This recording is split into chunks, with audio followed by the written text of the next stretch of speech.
Hello student, myself Sandeep Chaube and welcome in SST class. Student, today we discuss about the geography first chapter. Then let us start.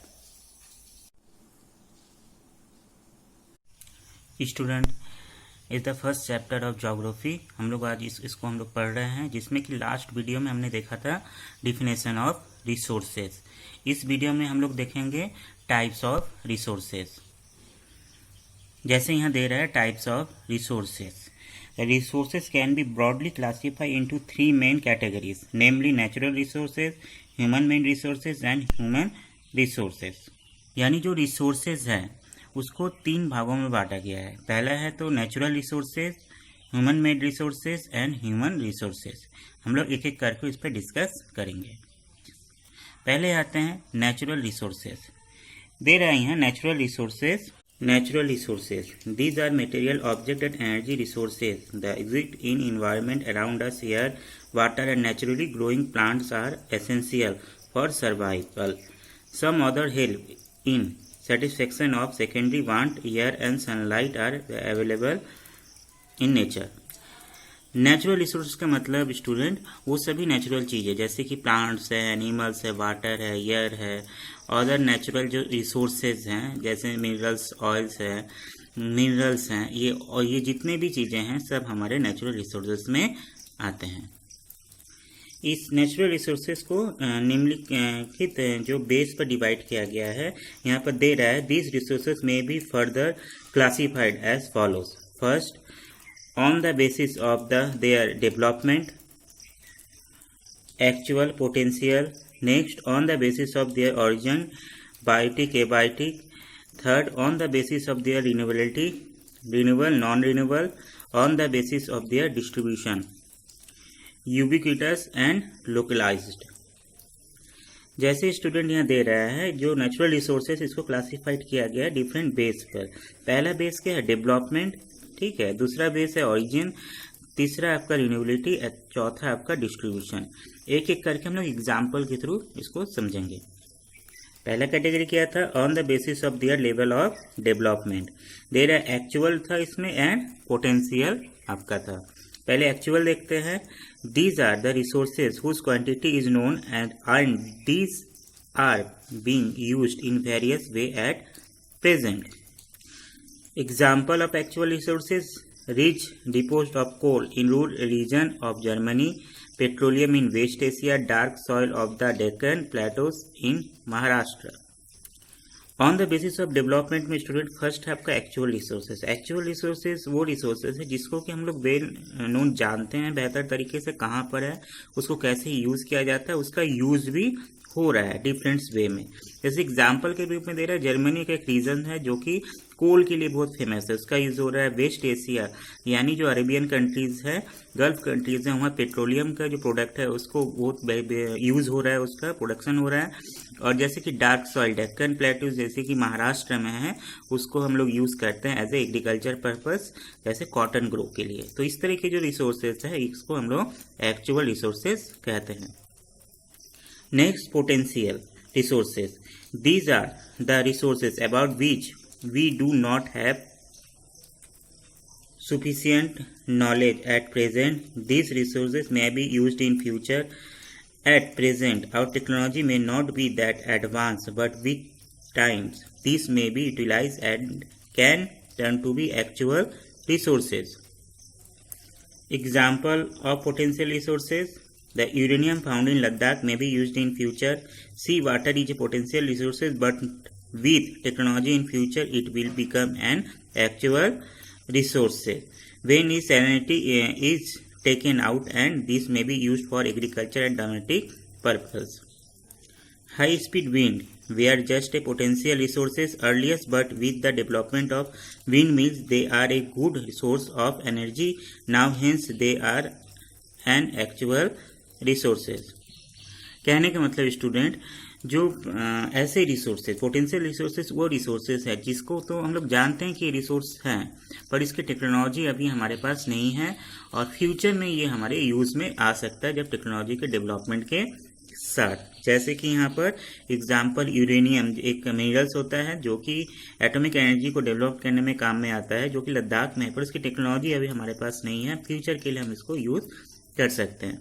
C water भी है, सी water saline होता है जिसका use नहीं हो सकता है, पर ना बड़ी फ्यूचर में हमारे पास ऐसी टेक्नोलॉजी हो जाए जिसको कि हम लोग सी वाटर को भी प्योर वाटर में चेंज करके और एग्रीकल्चर डोमेस्टिक पर्पस में यूज़ कर सकते हैं। तो ये इस टाइप के जो भी रिसोर्सेज हैं वो एक्चुअल रिसोर्सेज में चेंज हो सकते हैं और इस टाइप के रिसोर्सेज को हम लोग पोटेंशियल रिसोर्सेज कहते हैं। नेक्स्ट है on the basis of origin. जैसे दे रहा है the natural resources can be classified abiotic and biotic on their basis of their origin. Abiotic resources this including all the natural resources that are non livings, example land, water, air, minerals, book, rocks, etc। जैसे on the basis of origin में हम लोग देखेंगे abiotic resources और biotic resources. Abiotic resources पहले हम लोग देखते हैं, ये नॉन लिविंग थिंग्स है जैसे कि land, water, air, minerals, rocks, ये सब चीज़ें जो हमको नेचर से मिलता है जिसमें कोई जान नहीं होता है उसको हम abiotic resources non living things जानते हैं। नेक्स्ट बायोटिक रिसोर्सेज है this including all living organisms on earth, example all plants and animals. यानी वो सभी जो जीवित चीज़ें जो कि हमारे नेचर्स में अवेलेबल है जैसे प्लांट एंड एनिमल्स, ये बायोटिक में आ जाते हैं। नेक्स्ट है on the basis of their renewability. The some natural resources can be replaced और renewed quickly with will other cannot be renewed, hence they can be classified as non renewable।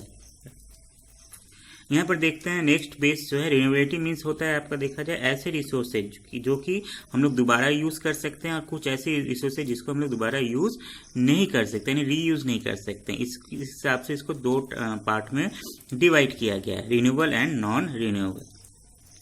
Renewable resources, these resources can be renewed with human effort or activities, however some are unlimited in nature and may not be affected by human use।